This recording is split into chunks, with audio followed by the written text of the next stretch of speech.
All right. All right, folks, welcome back to another episode of Into the Lion's Den with your favorite co-hosts, Captain Top Knot.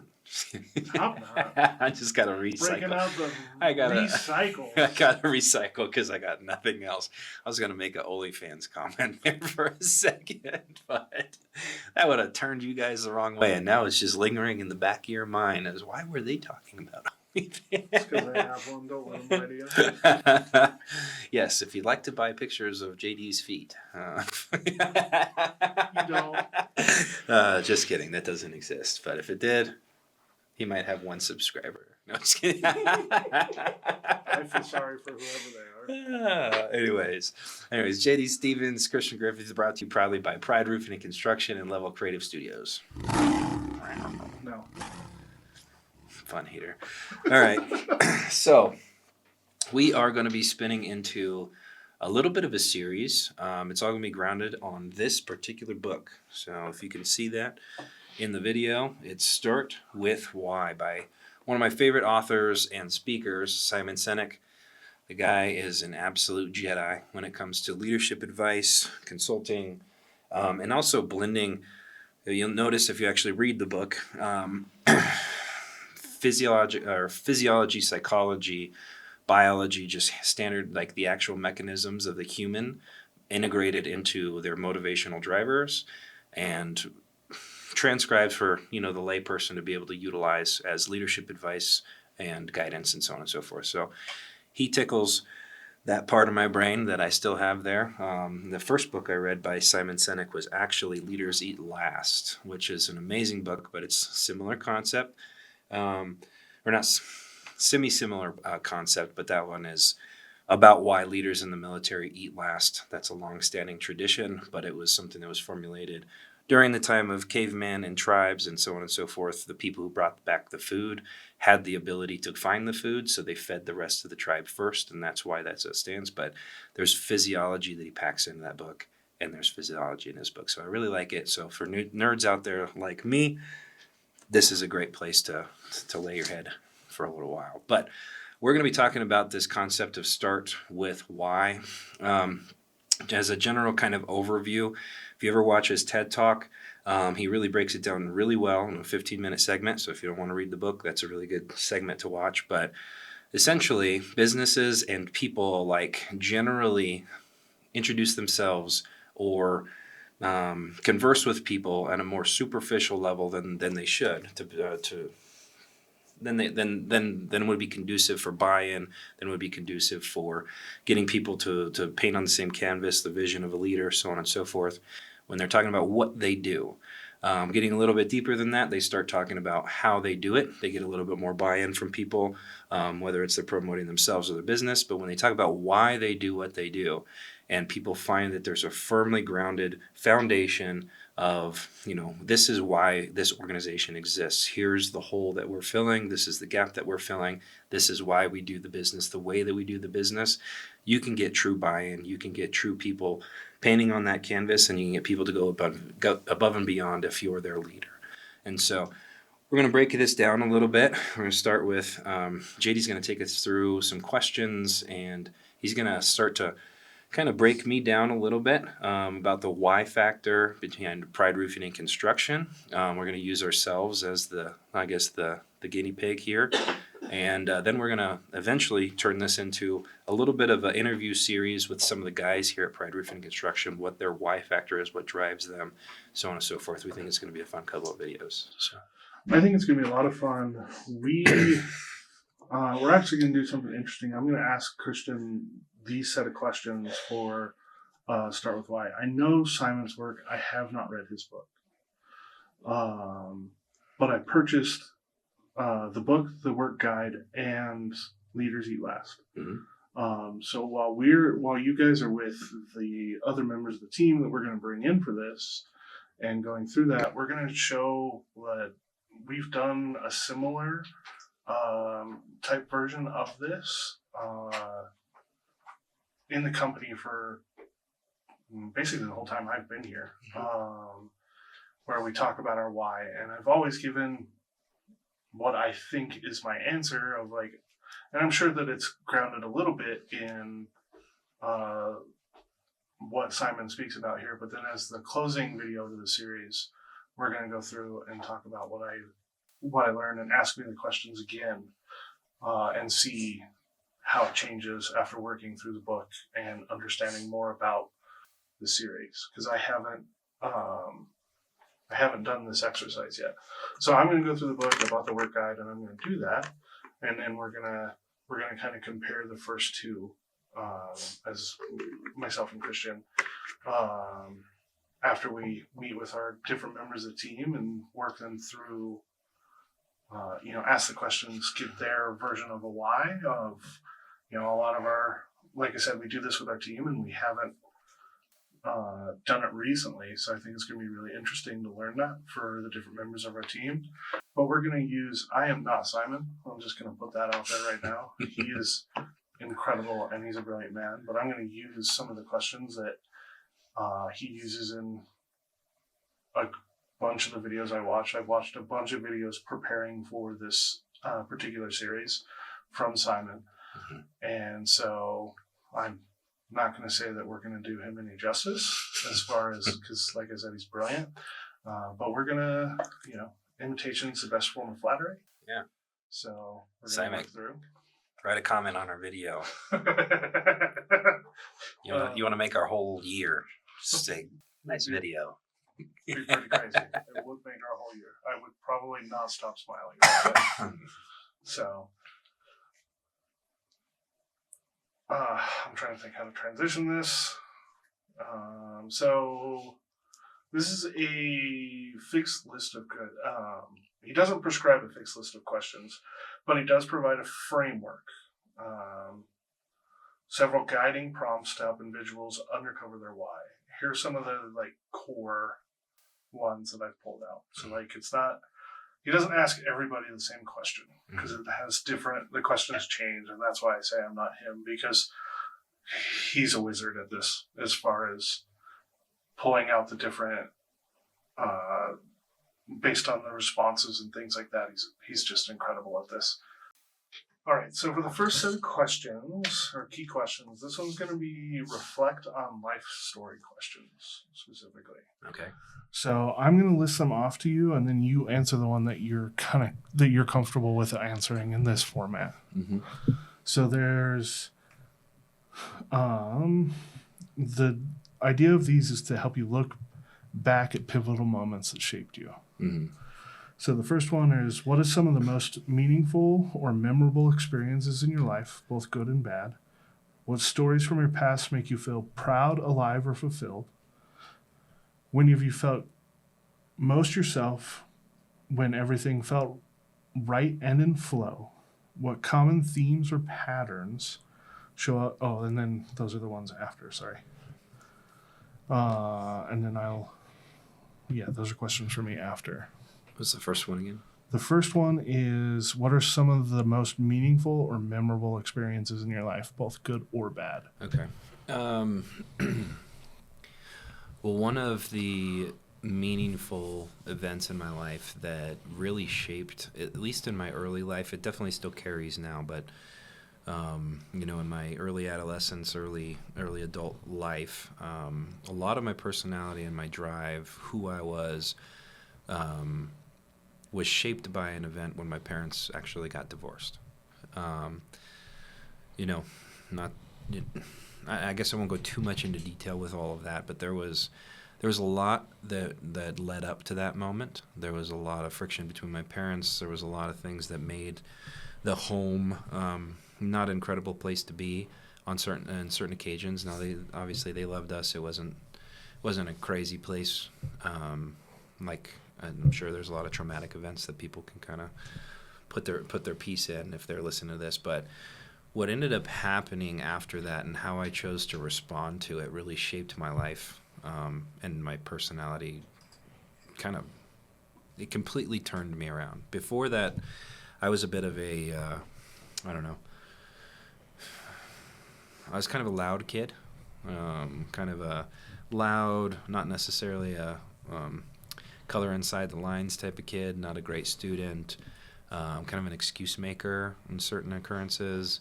I was actually a pretty hefty set kid. A lot of just, I didn't necessarily work very hard on very many things, if that kind of characterizes me. Now, when my parents split up, it wasn't just the divorce that just shaped me. My father was out of the picture for a very long time, so that was a loss of a male role model. But there was a series of events that really just kind of clicked in my mind, and I just needed to make a change. And so one of those being that the house got foreclosed. My mom always worked a lot of additional jobs to support. My dad worked multiple jobs all the time, which is half the reason he was so stressed out. And the main driver behind their arguments all the time was financial. Almost always. I can't complain. They always had food on the table. May not have been glorious, 5-course meals, but they always made sure that we had what we needed. But at the end of the day, there was always that, it was always in the air that there was financial issues, and mom and dad were never in a good position, right? And so when they split up, my dad was out of the picture for a long time. We lost the house and essentially became homeless for a little while. We moved across the country to Iowa to my grandma's house. I ended up living in a basement with not only my sisters and my mom, but my aunt and my 3 cousins who are all female. My grandma was there, and the only other male was my uncle, but he was an over-the-road truck driver, so he was never there, right? So it was just me and a whole bunch of women. So that plays into that story a little bit too, but I'll wait on that part. So he was gone. We were away from friends. Life was completely upside down. There was a point where my personality hadn't changed much, but my brother had made a comment to me in the midst of the move out to Iowa. And I had made my mom cry, and I can't remember exactly why. But he told me, "You're just like Dad." And that just kind of broke me in half inside. And then my dad, I think he watches some of these videos. We have a good relationship now, but at that point in time, because of what the pain that my mom was feeling, that's the reason that kind of just completely destroyed. I started hating myself. Let's put it that way. So I'm in Iowa, questioning, myself. I'm in a pivotal time period. It was in 8th grade, prime puberty years for a young man, stuff like that. You really need a father figure around. What ended up happening was I started essentially isolating myself and becoming as independent as humanly possible. So I wasn't the center of attention. So I wasn't causing problems. So I wasn't doing the things that I had done before. And I started focusing on my schoolwork. I started wrestling all the time, because in Iowa, wrestling is king. And it was a good reason for me to be outside of the house. I went to the high school practices and the middle school practices, so I was practicing twice a day, so I'd get as much time away from the home full of women as humanly possible. But it taught me incredible work ethic, and it also taught me that if you just spend the time doing the things that you're supposed to be doing, you master the mundane, you do the repetitions you're supposed to, you could be good at anything. I became, from that point forward, I graduated high school with 4-point-something GPA. I was the second in my class. I graduated college summa cum laude with 2 different degrees. I was captains of all my teams. I wrestled in college. I was also vice president of Psychi, which is psychology, club and whatever else, and held a job the whole time. So I started to learn a lot more about how to become independent and sovereign. And it was the trigger point was that divorce and those statements that were made during that time period. So the pattern I'm kind of seeing of like that combination of themes was independence and family. Mm-hmm.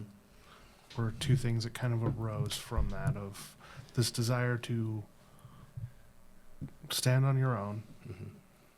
so that you're not a distraction, but Burden. a burden. That's the way I felt. Okay, so I chose that word carefully. Yeah. fair. Mm-hmm. And your family was a big part of that. Mm-hmm. Of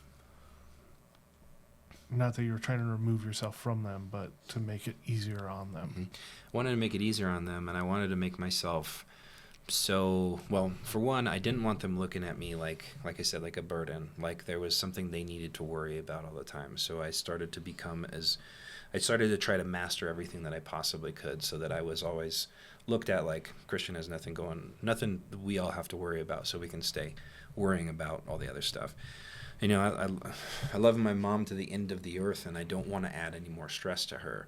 So I wanted to become so valuable, or not valuable, but so, what's the term, useful, that I could start pitching it, that I could start making it so she has less stress, because that's a pretty stressful thing to have happen. You have 4 kids, you have to move across the country, basically homeless, and you're trying to figure out how to restart your life after being with somebody for 20 years, and all of a sudden they're not there anymore, and you know, all that stuff. So, So in that time period, I know some of this story, but who helped shape you at that time? Like, who are the people that helped shape you, and what did they teach you that stuck with you from that time period?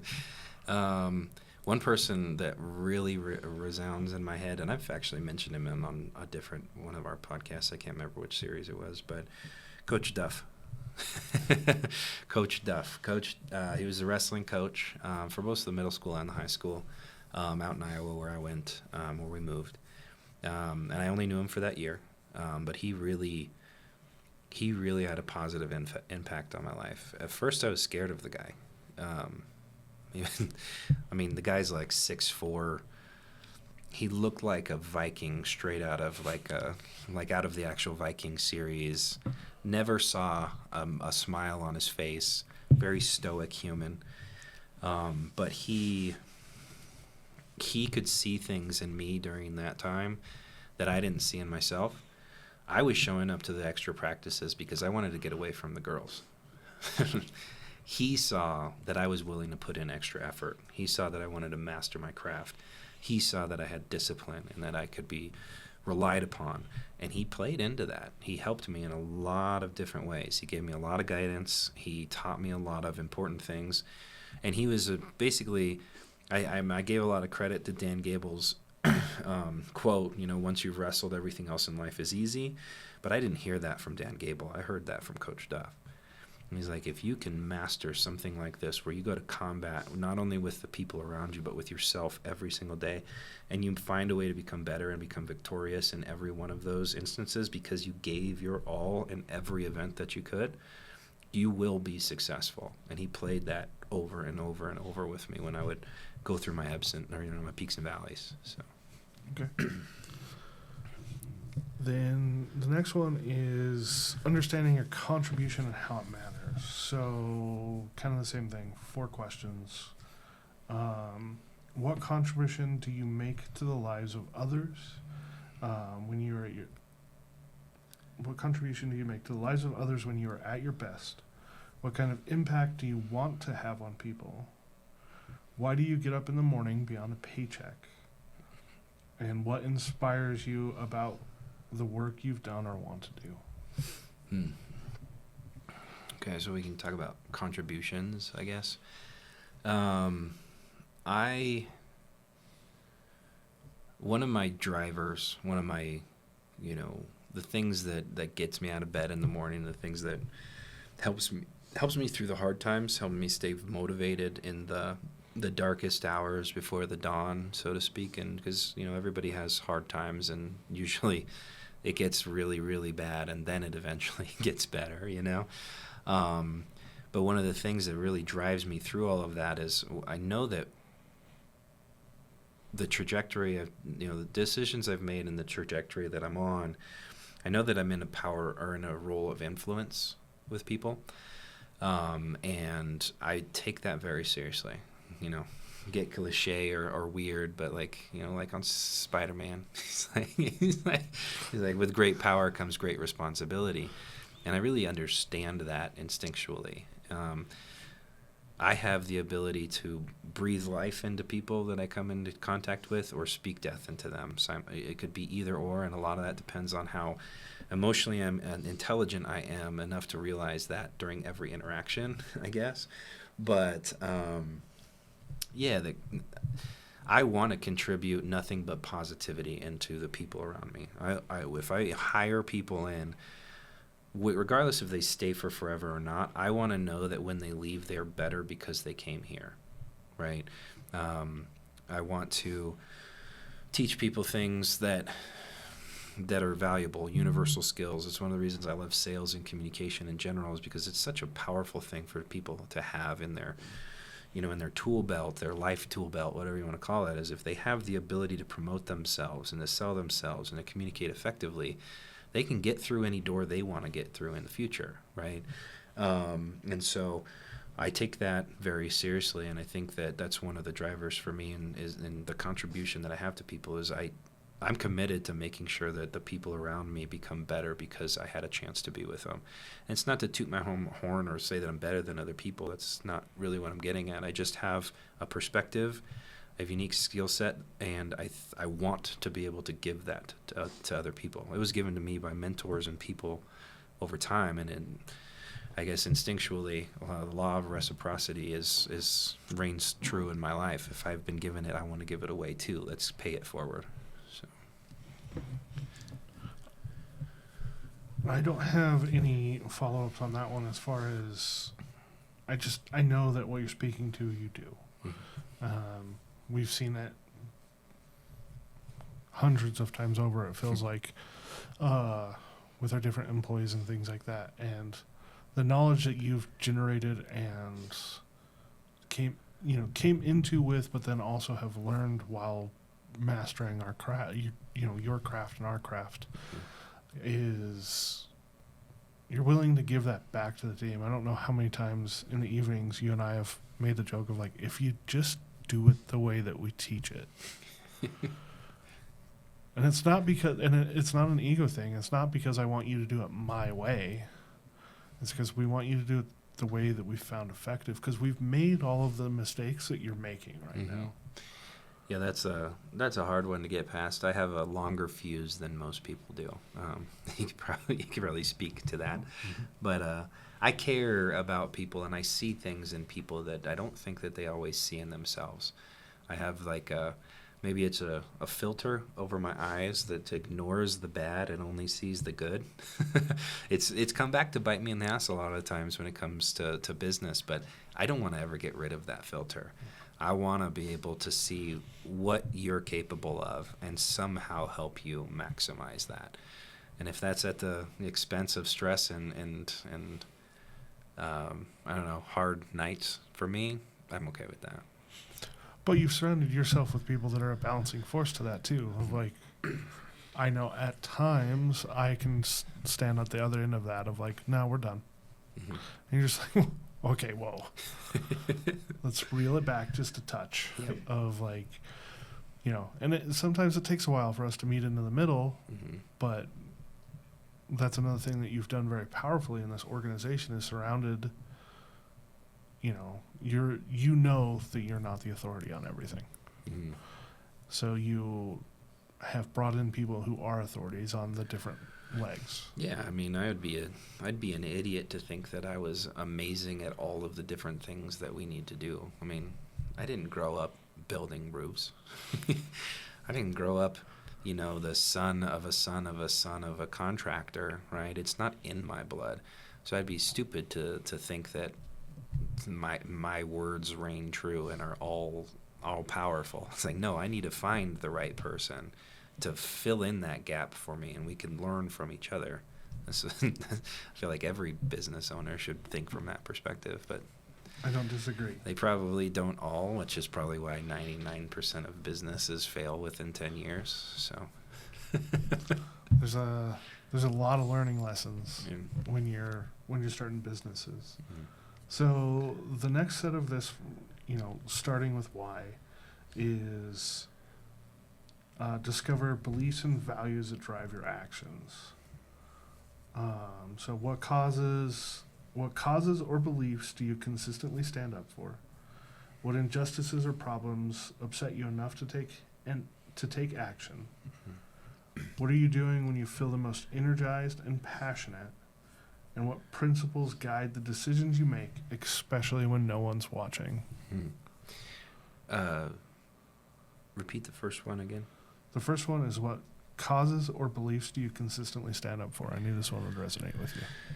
Yeah, I think. Well, I'm a devout Christian. I've said that a few times on here. I know our podcast doesn't. It's not a spiritual based podcast, and I wouldn't pretend that I'm a, any form of philosopher or theology person. I am not a pastor, but I do have conviction, and there's one verse in the Bible that kind of, I think it fits the answer for that particular question, which is do everything as if you're doing it for the Lord, right? And I take that seriously. I've never had a job in my life where I just showed up and did the bare minimum and what was expected. It never felt good inside of me if I don't know that I'm not giving my 110%, right? Because it's a calling. It's red letter words, as Jesus stating those words, right? It's like if Jesus says that you need to do everything, work as though you're working for the Lord, right? Then I'm going to give 110% because I owe my life and my salvation to my Creator, my God, who I believe in. And so I think that one really drives me, I guess, and the answer to that question is that, yeah, I'm convicted. I'm convicted to live a life where I'm giving 110% when I can, where I can, with what I have, because that's what I'm called to do. That's what the Bible tells me I'm supposed to do. Right. And I've seen that play out, and then I know that kind of hits multiple points there, as far as it also is the principles that guide your actions. Mm-hmm. That is always running in the background of, I know that you make the decisions based on your moral standing. Mm-hmm. And it's not just we have to make money, because we've made a lot of decisions where it's not about the money. Mm-hmm. Chances, things like that. And so all of these different things you've used to guide. And so because I know that you've read this and you've kind of done the framework, when you went through this, what ended up being your why? What was your why? What do you mean? When you went through the book and you did your framework, it's typically contribution and an impact. Oh, okay. Mm-hmm. And so we've kind of talked about the different things, and I know from what I know of you and having talked with you on this, Mm-hmm. of like, you're contributing to your family. Mm-hmm. Your family is a huge guide, and then your responsibility to us, Mm-hmm. or your team Mm-hmm. that you've developed, Mm-hmm. is part of that, and your impact is to leave a legacy, Mm-hmm. and provide for your family, provide for the people that are directly your responsibility through your company. Mm-hmm. And I wanted to know if you had any more to add to that, as far as, or did I kind of hit that where it falls? Sure, you kind of hit that where it falls. I mean, there's a few other things I can make statements of. I would bet money that Pride Roofing and Construction would not exist had there not been so much moral chaos or injustices embedded into the industry. What I mean by that is, if I had not worked for so many people who were shisty, not necessarily morally centered, and had not found out, I guess, that they were doing anything and everything they can to screw over as many people as they can, so they run off into the sunset with as much money as they can, I probably wouldn't have started the business in the first place. I would have made a great living as just an individual salesperson. I would have had a hell of a lot less responsibilities and Stress. obligations, right? You make a very good living. I mean, after all, like, you know, salespeople, you know, on average, or like across the world, are the second highest paid professions next to professional sports on average, right? So I know I would have probably still been in the industry had it not been so morally corrupt, but the Pride Roofing would not have existed had it not been morally corrupt, right? And so I think that kind of helps with the answer to that question. I felt it to be a necessity. It was an ultimatum. It was either leave this industry because it doesn't fit my morality, or make the industry fit my morality. Those are the only two, you know, ways that was going to go from that point forward, right? So, yes, you're right. I have my why factors, the things, the impact that I have to leave. I have a moral duty to my family that I've created to support them, to protect them, to make sure they have what they need to survive, and to be there for them and help them grow within the contained space that I'm able to create for them, right? So that's one. That's probably the biggest one. But I didn't have that family when I first started doing all this stuff. So the why factor has evolved and has changed.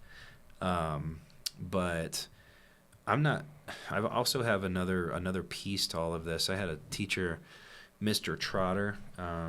I was junior year in high school. He had like a civics class, and he was a Vietnam veteran, and he's a proud naval veteran. He helped make this, Cottonwood Park, or not Cottonwood Park, Bittersweet Park in Greeley. You know, the memorial.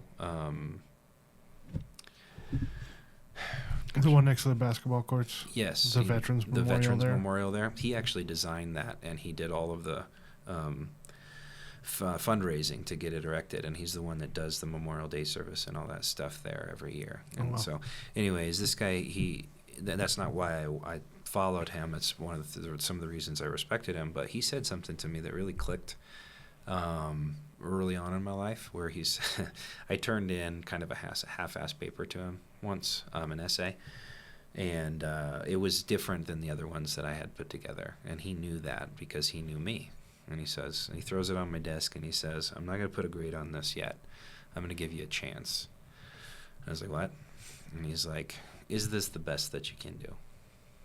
I was like, I mean, I spent some time on it. He said, "Is this the best that you can do, Christian?" And I was like, "No." And he's like, "Your name is on the top of this paper." And I was like, "Yeah, it's on the top of every paper. That's a requirement." you know. And he goes, "Your name's on the top of this, and it's half-assed." And he said, "I'm going to assume from this point forward, if you don't correct this and you don't change it for every one of the papers that you turn into me and everyone else from in all of your classes, that you're a half-assed person. Your name carries weight. Your name is important. And if it's on the top of this paper, what you give me better be the best thing you can produce." And that really resonated with me. And he goes, "When you're born, you're given your name. It's the only thing you have left that's on your gravestone, right? It's your name's on your gravestone. You've got some dates, the beginning of your life to the end of your life, and the hyphen in between is the most important part. What are you doing with your life in the middle of these two dates?" And he said, "If your name is on this, it's your legacy. Do you want your legacy to be half-assed, or do you want your legacy to be, this person gives his all?" And that has always shaped what I do from that point forward. If I'm putting my name on something, if I'm building a business, I'm not going to stop at halfway.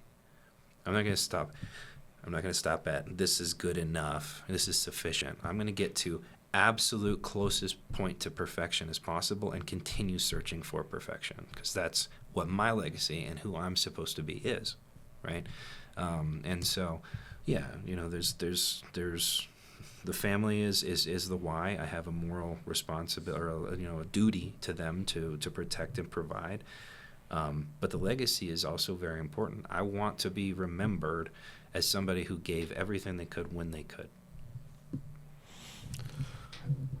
It's interesting because most people, when they deal with the why, they kind of get to that surface answer, that first, like, well, I do it for my family and I do it for, but your why is typically, from what I have found from Simon's videos, his masterclass, those kind of things, is it's deeper than that.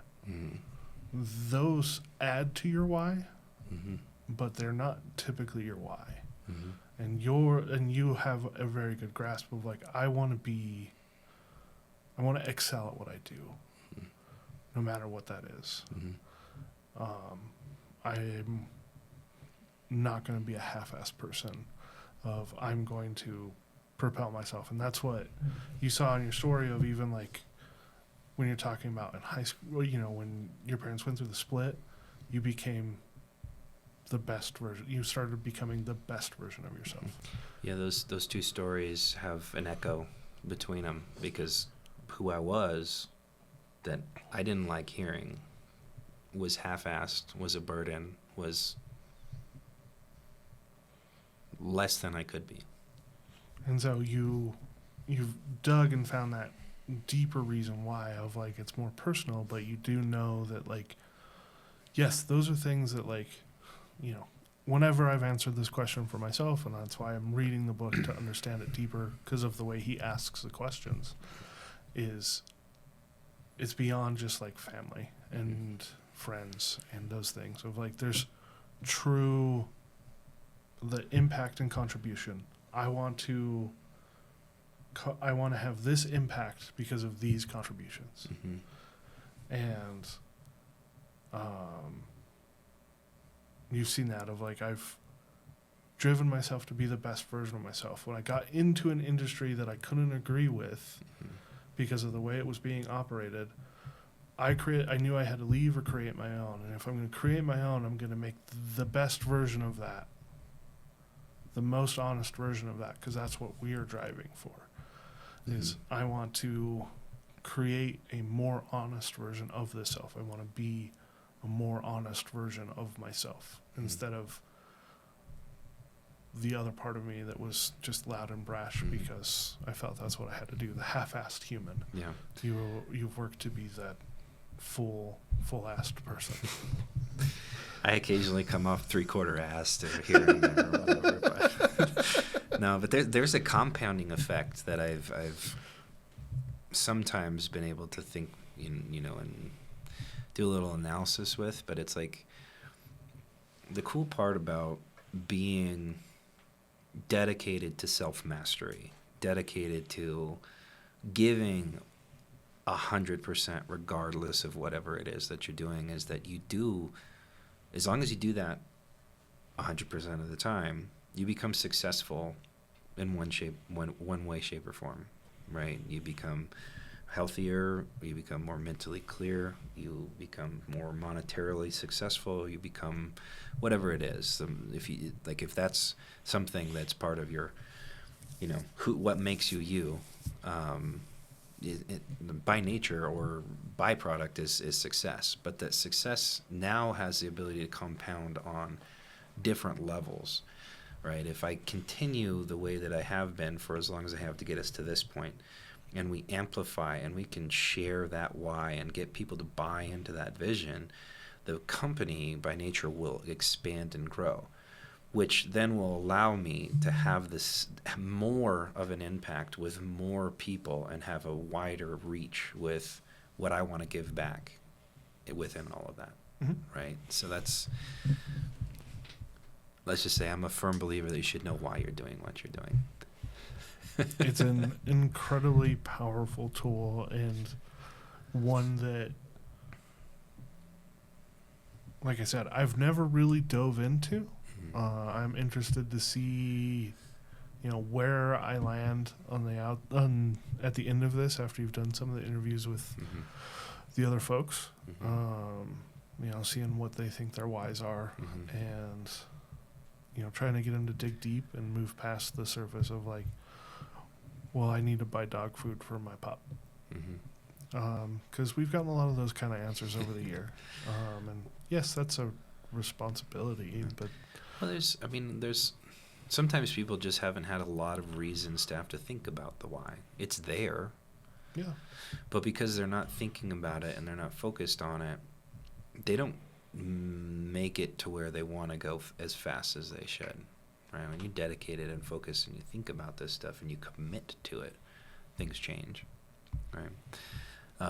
But if we kind of, is that the majority of the interview questions? I understand why those questions are there. Yeah, he is a genius. But if you think about it, so I kind of spin this out for a second, it comes to like the business, not just myself. So the way it's shown in the video is your why is in the center, right? The next is how. The next layer is how, but the most superficial layer is what. If you look at Pride Roofing and Construction, what we do is we fix broken things. How we do it is through identifying efficient systems and leveraging partnerships to produce product and communicate effectively to be able to give a quality experience. It's how we do it. Why we do it? Why we do it is because I want this industry to have moral grounding, and I want to be so good at what we do that other people have to adjust, and we fix the industry. It builds down, and we change the core, we change the nucleus. Mm-hmm. And then the conversation goes from being, I hate dealing with roofers because they're so dishonest, Mm-hmm. to, I really like working with these guys because every time they've done something for me, they've done exactly what they said. Mm-hmm. And eventually, as we grow, that will change to where other people have to emulate us instead of us.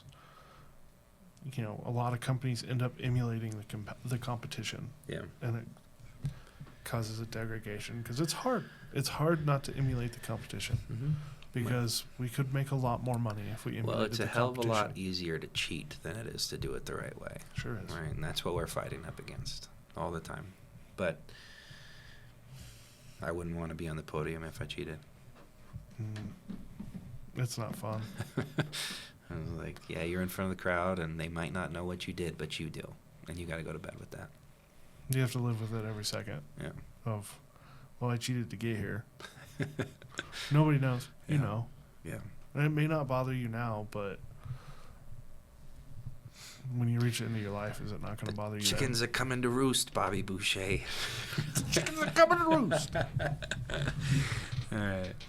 Well, this is fun. I Always almost got to take it back to a movie. got a couple of little tears in the midst of that. I'm not really sure why talking about past and those types of things bring up emotions like they do, but whatever. Here we are. Errored humans. You've seen me cry over dumber things, so Yeah, well, we're teddy bears. I get frustrated and cry, so. That's funny. All right, so do you think that we've introduced where we're going with this I think well we have. enough? So part of the reason that we have started this, series is we shot about 6 months ago, almost a year, maybe. Not long, but about 6 months. Probably about 6 months ago, we shot a series of videos asking, and this was one of the questions we asked the team. And I think it's going to be really interesting to put those up and then ask these deeper questions. So part of this series is going to be comparing a black box series of where we asked our team a bunch of questions. Mm-hmm. And then we're going to take some of that and put it up against a deeper dive with certain members of our team. Mhm. We're going to bring them in. We wanted to get more of our team involved in the podcast. Mm-hmm. And so I kind of wanted to hear if you had any more thoughts about that, of what you're potentially interested in seeing, or. No, I'm excited to bring people in, break them down, get them vulnerable, and see if they find some more. See if they find some more juice, some more motivation, some more whatever to keep them moving. We try to do this every year. Like you mentioned this at the beginning. First day of every year, it's the first thing that we do. We go through our, awards. This is what, these are the highest grossing salesperson. This is the MVP. This is this person. This is this person. We go over stats. And then we go back to why. Here's why we're doing what we're doing. And this year, these are the things we're going to focus on in order to maintain that why and get to where we want to go.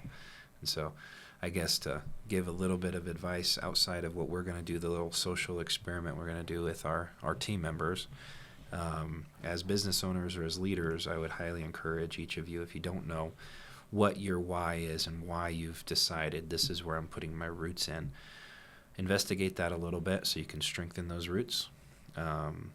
Introduce that concept to your team members and see if everybody understands on a much deeper, non-superficial level why they're here, why they're invested, and how they can put their why and align it with the company vision. Your company is going to be more successful. People are going to march in step with each other, and they're going to have a lot more fun doing it too. And this is an incredibly powerful tool for your people managers, HR, whatever you want to call them. What motivates Jim doesn't necessarily motivate Sarah. He wants to go home and throw the ball with his son.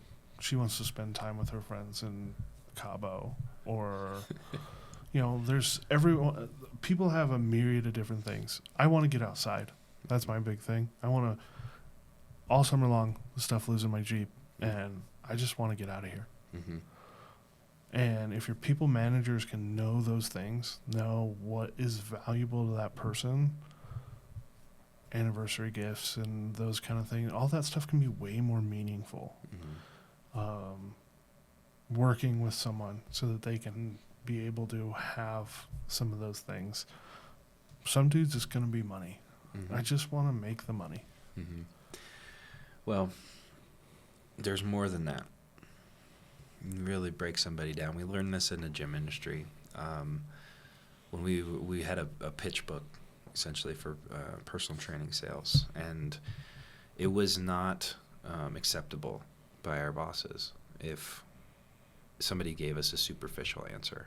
So you have somebody who's interested in personal training, they ask, or you ask a question, why is it that you'd want to buy into this program? And you're like, I just want to lose some weight. Why? Because I don't feel like I used to. Why don't you feel like you used to? Because my husband doesn't look at me the same. That's a why. Got all juicy for a second there, because I got in a lot of conversations with people and had the impact I wanted to have in their life in that particular job by asking a couple extra questions. You really break it down. You get the why. You can start to actually change something. It's important. It's incredibly important, and it'll help your company grow, because you care about the person, not what they can do for you necessarily. That's the thing. I'm on a tangent now. We're talking about the gym industry. Everybody wants us to look good. Nobody would say, if you had the choice to be a Greek god versus this guy that, this couch potato, which one would you choose if you didn't have to do the work? Greek god. Why? Right? But it's more than that. It's investigation into self. It's investment into self. It's caring about yourself. Aesthetics are a byproduct of hard work. Know why you need to get to the next level. If you need to get to the next level in business, you got to cut down some of those layers. It's not just money. Why do you need that extra money?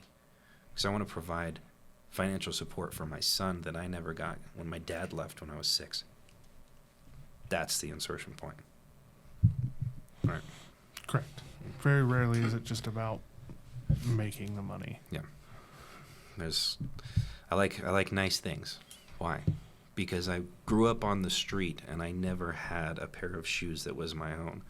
Okay, that makes a lot of sense. Let's work with it. So, I think that's all we got for this week. yeah. All right, folks. Well, you see me almost break down 2 or 3 different times. Let's see if we can break down some of these employees. Thank you for tuning into this episode of Into the Lion's Den. Please like and subscribe, engage in the content. If you'd like us to expand even further than we're going to expand on this topic, absolutely. If you want us to do, book club for a couple of these, and we'll read it alongside with you, we'll do this. We'll do that. Just write those comments below, and we appreciate the time that you spent watching this video. Catch you on the flip side. Have a great one, guys. Thank you all for tuning in to this episode of Into the Lion's Den. We appreciate your time, and we hope that you've gathered enough ammunition to go out, fight the good fight, and become a better person every single day. Please like and subscribe, engage in our content, ask us some questions. We'd love to tailor fit the next episode to you.